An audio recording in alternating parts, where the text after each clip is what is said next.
নমস্কার বন্ধুরা, আমি সুদীপ সাময়ী। আপনারা দেখছেন সুদীপ সাময়ী প্যাশন। আজকে আমি চলে যাব সুন্দরবনে। তো আজকে আছি শ্যামনগর স্টেশনে। এখন আমরা রওনা দেবো, এখনই ট্রেন আসছে আমাদের। আজকে এই ভিডিওতে আপনাদের সঙ্গে শেয়ার করব আমাদের সুন্দরবন ভ্রমণের গল্প, আর সেই সঙ্গে জানা এই অসাধারণ অরণ্য সম্পর্কে কিছু অজানা কথা। এখন সকাল 6:25 বাজে। আমাদের ট্রেন ছিল খুবই লেট। আমরা শান্তিপুর শিয়ালদা লোকাল ধরবো। আমাদের ট্রেন এসে গেছে। আমরা এখন যাব শিয়ালদা স্টেশনে এবং ওখান থেকেই ক্যানিং লোকাল ধরে ক্যানিংয়ে যাব। আমি তো খুব এক্সাইটেড যে আমরা আবার সুন্দরবন যাচ্ছি। এই নিয়ে আমার দ্বিতীয়বার ভ্রমণ সুন্দরবন। এই ট্রেনে প্রচুর পরিমাণে ভিড় ছিল, যে আমি বাইরের যে সুন্দর দৃশ্য সেটা দেখাতে পারলাম না। এখন আমি আছি শিয়ালদা স্টেশনে, ক্যানিং লোকালের সামনে। শিয়ালদা থেকে 16টা স্টেশন পর ক্যানিং। ট্রেনের ভাড়া মাত্র 15 টাকা। ট্রেন ছাড়ার সঙ্গে সঙ্গে ধীরে ধীরে বদলাতে লাগলো আমাদের চারিপাশের দৃশ্য। কতটা সুন্দর লাগছে বাইরের দৃশ্যটা। আমরা পৌঁছে গেলাম ক্যানিং স্টেশনে। এখান থেকেই আমাদের যে ট্রাভেল এজেন্সি আছে তারা আমাদের অটো করে নিয়ে গেল সোনাখালী ঘাটে। ওখান থেকেই আমাদের আসল সুন্দরবন যাত্রা। আমরা চলে এসেছি সোনাখালী ঘাটে। এই নদীটা দেখতে পাচ্ছেন, এই নদীটার নাম হলো হোগল নদী। মাত্র 2799 সাগর সঙ্গম ট্রাভেলস এর সাথে 2 রাত 3 দিনের জার্নিটা শুরুই করে দিলাম। চলো দেখা যাক সাগর সঙ্গম ট্রাভেলস কিরকম ফেসিলিটি দেয়। এটা হলো বোটের নিচে এরকম অনেক বেড আছে, যাতে আমরা রেস্ট নিতে পারি বা ব্যাগ রাখতে পারি। এবার আমরা দেখে নেব এই বোটের ওয়াশরুমটা কেমন, কতটা পরিষ্কার পরিচ্ছন্ন। চলো দেখা যাক। আমার তো মোটামুটি লাগছে। সকালবেলা বেরিয়েছি, কিচ্ছু খাওয়া হয়নি বোট ছাড়ার আগে, তাই সকালবেলা ব্রেকফাস্ট দিল লুচি, আলুর দম এবং রসগোল্লা। আমার তো খুবই ভালো লাগলো খেতে। আমাদের বোটটা ছেড়ে দিল এবার, এবং সাথে ছিল ওয়েলকাম ড্রিঙ্কস, ফ্রুটি, এবং কিছুক্ষণ পরেই আমাদের এই চিংড়ি পকোড়া দিয়ে গেল। পকোড়াটাও ছিল দারুণ। পকোড়াটা খেয়ে আমরা দেখে আসলাম কোথায় রান্না হচ্ছে এবং লাঞ্চে কি কি থাকছে, সবই বলবো লাঞ্চের সময়। বন্ধুরা, আমি এখন এসে পৌঁছেছি সুন্দরবনের গোসাবায়। এখানে একটি ঐতিহাসিক স্থান আছে যার নাম হলো বেকন বাংলো। আমরা ওইদিকেই যাচ্ছি। এই সেই বেকন বাংলো, এবং এখানে প্রবেশ মূল্য হলো 10 টাকা। 10 টাকার টিকিট কেটে নিয়ে আমরা ভেতরে প্রবেশ করলাম। সম্পূর্ণটা ঘুরে দেখাবো, বেকন বাংলে কি কি আছে এবং কি কি ঐতিহাসিক স্থান আছে সবই দেখাবো। এই জায়গাটির সঙ্গে জড়িয়ে রয়েছে গোসাবার ইতিহাসের এক গুরুত্বপূর্ণ নাম, স্যার ড্যানিয়েল হ্যামিল্টন। গোসাবা অঞ্চলে উন্নয়নের সঙ্গে ড্যানিয়েল হ্যামিল্টনের নাম গভীরভাবে জড়িত। তিনি এই প্রত্যন্ত সুন্দরবন অঞ্চলে বসতি গড়ে তোলা এবং কৃষি সমবায় ভিত্তিক উন্নয়নের জন্য অনেক কাজ করেছিলেন। আর এই বাংলোটা সেই ইতিহাসের সাক্ষ্য বহন করছে এখনো। সুন্দরবনের জঙ্গল আর নদীর মাঝে দাঁড়িয়ে থাকা এই পুরনো বাংলো যেন আমাদের নিয়ে যায় সুন্দরবনের সেই অতীত সময়ের গল্পে। এই সেই বাংলো ঘর। চলো পুরোটা ঘুরিয়ে দেখাই।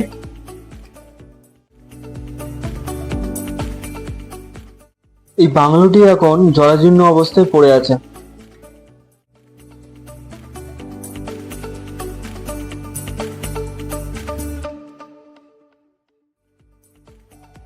এই বাংলোর সাথে শ্রী কবিগুরু রবীন্দ্রনাথ ঠাকুরেরও নাম জড়িয়ে আছে।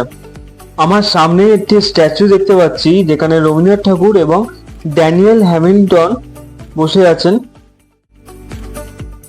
এখন এখানে একটি সুন্দর পার্ক করেছে, যেখানে গৌতম বুদ্ধদেব আছে এবং আদিবাসীদের মূর্তি আছে কিছু। সত্যি খুবই সুন্দর লাগলো বেকন বাংলোটা। এরপর আমরা বোটে চলে আসলাম।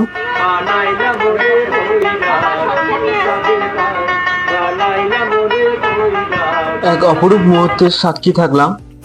এখন দেখে নেবো লাঞ্চের মেনুতে কি কি আছে।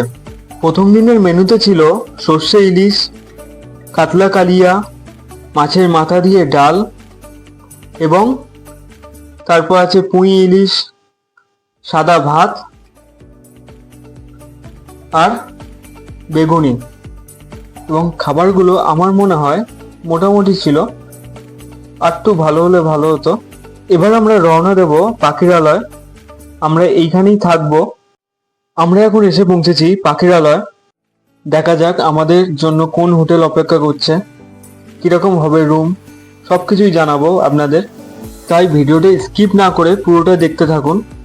এই ঘাট থেকে আমাদের হোটেলটা একটু দূরে আছে, তাই জন্য আমরা চলে যাচ্ছি এই ভ্যানে করে আমাদের হোটেলের দিকে। চলো যাওয়া যাক।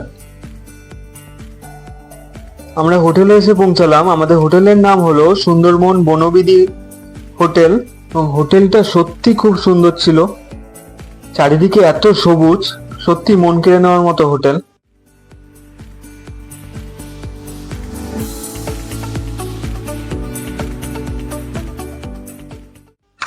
এই একটা রুম, সত্যি খুবই বড় রুমটা।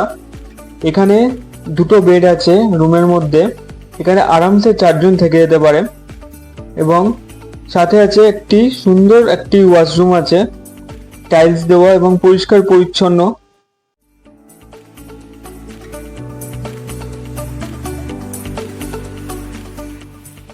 এটা আমাদের সেকেন্ড রুম। এই ঘরটাও খুবই বড়, এদিকে দুটো বেড আছে, আরামসে 4 জন থাকতে পারবেন। এবং সাথে আছে সুন্দর একটি জানলা, এখানে খুবই ভালো হাওয়া দিচ্ছিল। এবার আমরা দেখে নেব ওয়াশরুমটা কেমন। চলো দেখে নি কতটা পরিষ্কার পরিচ্ছন্ন। এই ওয়াশরুমটাও খুবই সুন্দর, পরিষ্কার, ভালোই লাগছে, সুন্দর টাইলস লাগানো আছে। এবার আমরা দেখে নেব ব্যালকনি থেকে কেমন লাগছে চারিদিকটা। সত্যি খুবই ভালো লাগছে, দেখুন আপনারা।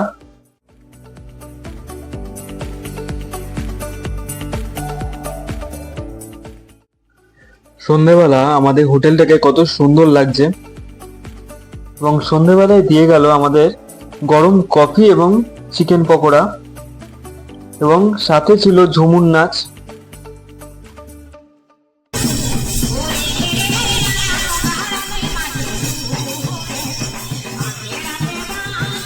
ঝুমুর নাচ দেখার পর কিছুক্ষণ পর আমরা ডিনার করতে বসে গেলাম। ডিনারে ছিল আমাদের ভাত, মুগের ডাল, আলু ভাজা এবং লাল লাল ঝাল ঝাল মটন কষা। আমাদের প্রথম দিনটা সুন্দরবনে খুবই সুন্দর কাটলো। সকাল সকাল উঠে পড়লাম, আজকে আমাদের দ্বিতীয় দিন এই সুন্দরবনে। তাই ডাব খেয়ে বেরিয়ে পড়লাম আমাদের নতুন গন্তব্যে। দেখা যাক আজকে আমরা কোথায় কোথায় যাই।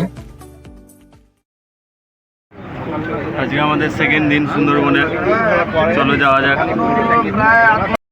সুন্দরবন নামটা শুনলেই চোখের সামনে ভেসে ওঠে নদী, ম্যানগ্রোভের জঙ্গল আর রয়্যাল বেঙ্গল টাইগারের ছবি।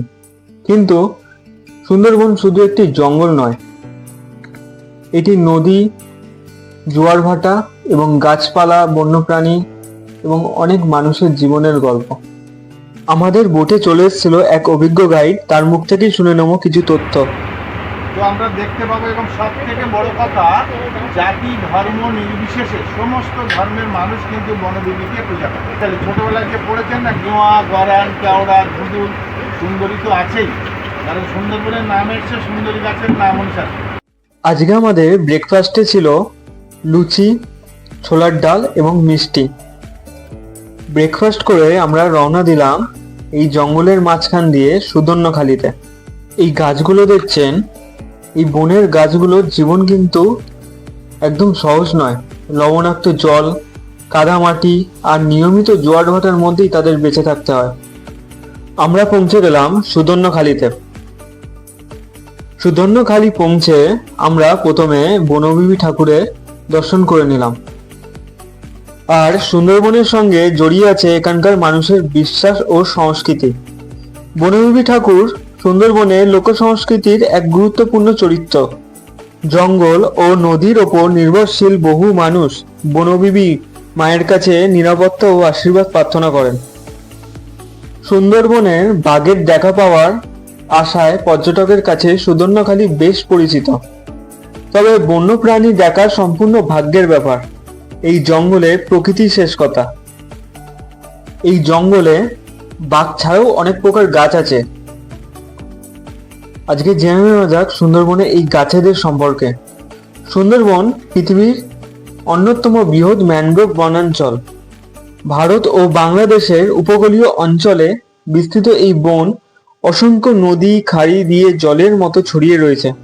এই গাছপালা দেখতে দেখতে আমরা চলে এসেছি সুদর্ণখালি ওয়াচ টাওয়ারে। এটা হলো সুন্দরবনের ম্যাপ। আমরা এখন উঠে যাচ্ছি সুদর্ণখালি ওয়াচ টাওয়ারে। দেখুন কিরকম নদীর খাড়ি আছে। সামনে আছে একটি মিষ্টি জলের পুকুর, বন্যপ্রাণীদের জন্য তৈরি করা। কারণ এদিকে চারিদিকে শুধু লবণাক্ত জল, তারা মিষ্টি জলের খোঁজে এইখানে আসে। আর তখনই এই ওয়াচ টাওয়ার থেকে বন্যপ্রাণীদের দেখা যায়। বন্যপ্রাণী না দেখতে পেলেও অনেক প্রকার গাছ দেখেছি এবং কিছু নদীর খাড়ি দেখলাম। সুন্দরবনে এসে অনেক সুন্দরী গাছ দেখলাম। এই সুন্দরী এই অঞ্চলের অন্যতম পরিচিতি ম্যানগ্রোভ গাছ। দেখে নিন সুন্দরবনের কি কি পাখি আছে। এবার আমাদের যাওয়ার পালা এই সুদর্ণখালি থেকে। এই দেখো এখানে একটা বাঘমামা বসে আছে, এখানে স্ট্যাচু আছে। এবার আমরা চলে যাব এই গেট দিয়ে নতুন এক গন্তব্যে। এই বনে গাছগুলোর জীবন কিন্তু সহজ নয়। লবণাক্ত জল, কাদামাটি আর নিয়মিত জোয়ার ভাটার মধ্যেই তাদের বেঁচে থাকতে হয়। কিছু ম্যানগ্রোভের গাছের শিকড় মাটির উপর উঠে আসে। এই শিকড়কে বলা হয় শ্বাসমূল। জলের নিচে থাকা মাটিতে অক্সিজেনের ঘাটতি থাকায় এই শিকড় গাছকে শ্বাস নিতে সাহায্য করে। এখন আমাদেরকে দেওয়া হলো এই আমুদি মাছ ভাজা। সত্যি বলতে কি, আমুদি মাছ ভাজাটা খুবই ভালো ছিল এবং ফ্রেশ মাছ ছিল। এবং এই আমুদি মাছ ভাজা খেতে খেতে এরকম বাইরের দৃশ্য সত্যি অসাধারণ লেগেছে আমার কাছে। এরপর আমরা পৌঁছে গেলাম দোবাকি ক্যাম্পে। সুন্দরবনকে একটু অন্যরকম ভাবে দেখতে চাইলে এই জায়গাটা সত্যি অসাধারণ। গাছের ওপর দিয়ে তৈরি ক্যানোপি, ওয়াকওয়ে দিয়ে হাঁটতে হাঁটতে চারিপাশের ম্যানগ্রোভ বনকে কাছ থেকে অনুভব করা যায় এখানে। এবং সাথে গাছের নিচে ছিল লাল কাঁকড়া। কতটা দেখাতে পেরেছি জানি না, কিন্তু আমরা দেখেছিলাম প্রচুর সংখ্যা লাল কাঁকড়ায় ভর্তি। এবং এখানে কিছু কথা বলা যাক বন্য প্রাণী নিয়ে। আর এই কঠিন পরিবেশই সুন্দরবনকে করে তুলেছে এক অনন্য বন্যপ্রাণীর আবাসস্থল। এখানে আছে রয়্যাল বেঙ্গল টাইগার ছাড়াও হরিণ, কুমির, বানর এবং অসংখ্য প্রজাতির পাখি। বন্ধুরা, আমরা এখন চলে আসলাম দোবাকি ক্যাম্পের ওয়াচ টাওয়ারে। এখানেও একই জিনিস দেখা যায়, মিষ্টি জলের পুকুর এবং অসংখ্য গাছপালা। এখানে বন্যপ্রাণীরাও জল খেতে আসে, তাই জন্য এসব এলাকায় একটি করে মিষ্টি জলের পুকুর করে দেওয়া আছে।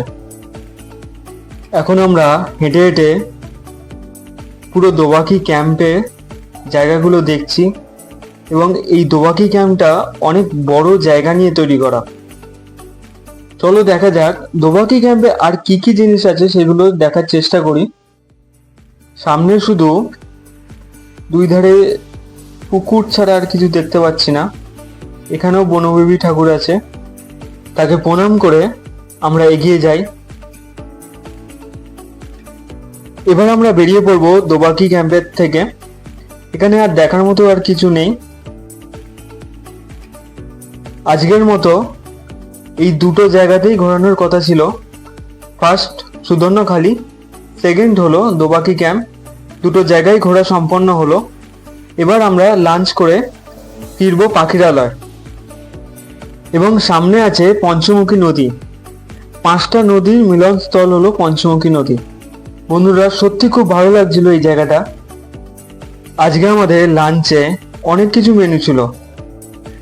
ভাত ছিল, ডাল ছিল, আলুর চিপস ছিল, ইলিশ মাছের মাথা দিয়ে কচু শাক, সাথে চিংড়ি মাছের কাটলেট আর ইলিশ মাছের পাতুরি। আজকের লাঞ্চটা সত্যি অসাধারণ ছিল।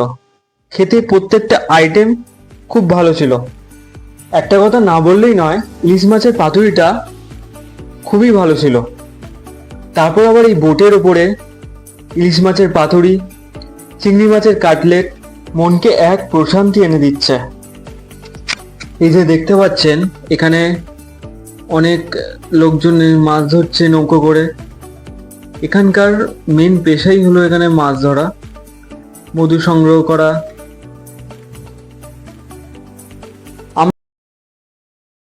আমরা আবার চলে আসলাম পাখিরালয়। দেখুন এখানকার মার্কেট কিরকম জমজমাট। এখানে কত বাঘ রাখা আছে, কিন্তু আসল বাঘ আর দেখতে পেলাম না। সেটা যে কবে দেখতে পাবো কে জানে। এখন আমরা ফিরছি সুন্দরবন বনবিধি হোটেলে।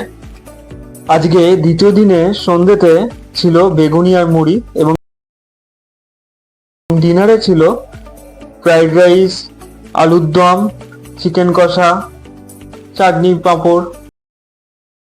আজকে আমাদের শেষ সুন্দরবন ভ্রমণ। দু রাত ভালোভাবেই কাটলো। আজকে আমাদের 3 নম্বর দিন। আজকেই আমাদের শেষ সুন্দরবন যাত্রা। আজকে আমরা একটা জায়গাতেই যাব, শুধু সজনেখালিতে, এবং তারপরে আমরা রিটার্ন করব বাড়ির দিকে। বন্ধুরা, আজকে আমাদের এই লাস্ট গন্তব্য সজনেখালি। আমরা পৌঁছে গেছি। চলো দেখা যাক এর মধ্যে কি কি আছে এই সজনেখালিতে। প্রথমেই দেখলাম এই সুন্দরবনের দক্ষিণ রায় আমাদেরকে ওয়েলকাম করছে এই সজনেখালিতে। এখানে কিছু তথ্য দিয়ে রাখি রয়্যাল বেঙ্গল টাইগারকে নিয়ে। সুন্দরবনের সবচেয়ে বড় আকর্ষণের মধ্যে অন্যতম রয়্যাল বেঙ্গল টাইগার। 2022 সালে সর্বভারতীয় বাঘ গণনা অনুযায়ী ভারতের সুন্দরবনের অঞ্চলে প্রায় 101টি বাঘ ছিল।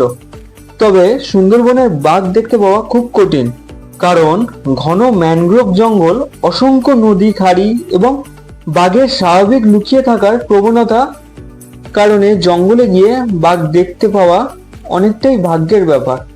এই সজনেখালিতে আছে কচ্ছপ আছে, বানর আছে এবং একটি কুমিরও আছে। তাহলে চলো দেখা যাক কচ্ছপটা কিরকম বড়।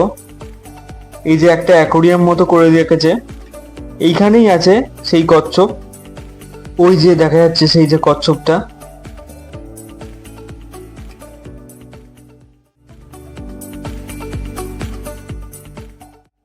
আমরা কচ্ছপটাকে দেখে নিয়ে এবার আমরা বেরিয়ে যাচ্ছি সজনেখালি ওয়াচ টাওয়ারের দিকে।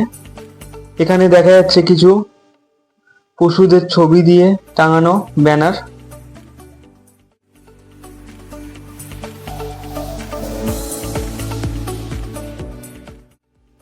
এই সেই দেখা যাচ্ছে সজনেখালি ওয়াচ টাওয়ার। এর মধ্যে অবশ্যই উঠবো, দেখাবো আপনাদের কি কি দেখা যাচ্ছে।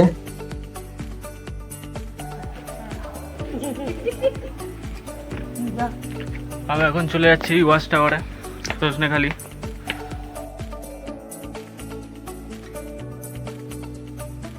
এখানেও সেই সুদর্ণখালি আর দোবাকি ক্যাম্পের মতো অনেক পুকুর আছে, আর অসংখ্য গাছপালায় ভর্তি। কিন্তু এই ওয়াচ টাওয়ারে উঠে যে দৃশ্যটা পাবেন, যে অনুভবটা করতে পারবেন, সেটা ওই নিচে থাকলে করতে পারবেন না।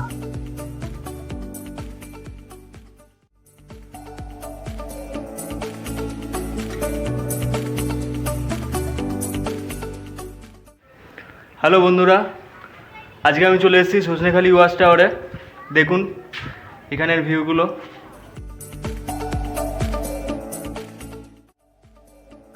আর দেখার মতো কিছু নেই। এবার আমরা নেমে পড়লাম সজনেখালি ওয়াচ টাওয়ার থেকে। যাও বা একটা কুমির দেখতে পেলাম, তাও পাতার আড়ালে ওইদিকে আছে। আপনারা মনে হয় দেখতে পাবেন না, যতটুকু দেখাতে পারলাম দেখালাম। আমাদের আরেকটি জায়গায় নিয়ে যাওয়ার কথা ছিল, এই সুন্দরবনের লোকনাথ মন্দিরে, কিন্তু ওখানে রাস্তার কাজ হচ্ছিল বলে আমাদের নিয়ে গেল না। তো ব্যাড লাক, অন্য সময় এসে আবার যাব ওই লোকনাথ মন্দিরে। তো যতটুকু দেখাতে পেরেছি দেখালাম। আপনাদের কতটা ভালো লাগলো অবশ্যই কমেন্টে জানাবেন। এই সজনেখালিতেও একটা সুন্দরবনের ম্যাপ আছে, দেখে নিন। এটা সুন্দরবনের মানচিত্র।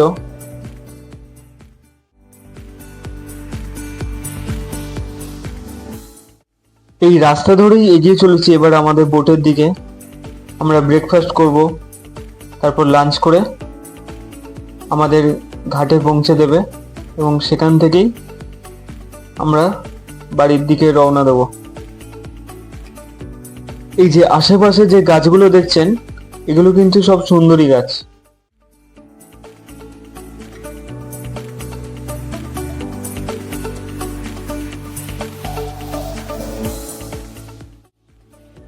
এই সজনেখালিটা মাতলা ট্যুরিজম প্রপার্টি।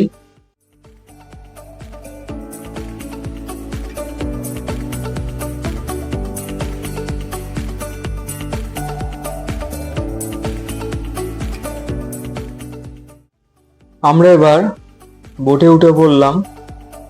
খুব তাড়াতাড়ি আমাদের এই ভ্রমণ সাথী ছেড়ে দেবে। 2 রাত 3 দিন সাগর সঙ্গমের সাথে সত্যি আমাদের খুব ভালো কাটলো। আর সাগর সঙ্গমের স্টাফদের ব্যবহার সত্যি খুব ভালো। আর বলতে কি, প্রথম দিনের লাঞ্চটা বাদ দিয়ে প্রত্যেকটা খাবার ছিল ভালো। সকাল সকাল ব্রেকফাস্ট দিল আমাদের, নানপুরি, চানা মশলা এবং ডিম সেদ্ধ। সুন্দরবনের এই পরিবেশ দেখতে দেখতে আমরা লাঞ্চ করে নিলাম। সাথে ছিল ইলিশ বিরিয়ানি এবং চিকেন কষা, চাটনি, পাঁপড়, মিষ্টি তো এটা থাকবেই। বন্ধুরা, আজকের মতো এখানেই বিদায়। আবার দেখা হচ্ছে নতুন ভিডিওতে। ততদিন সুস্থ থাকুন, ভালো থাকুন, বাই।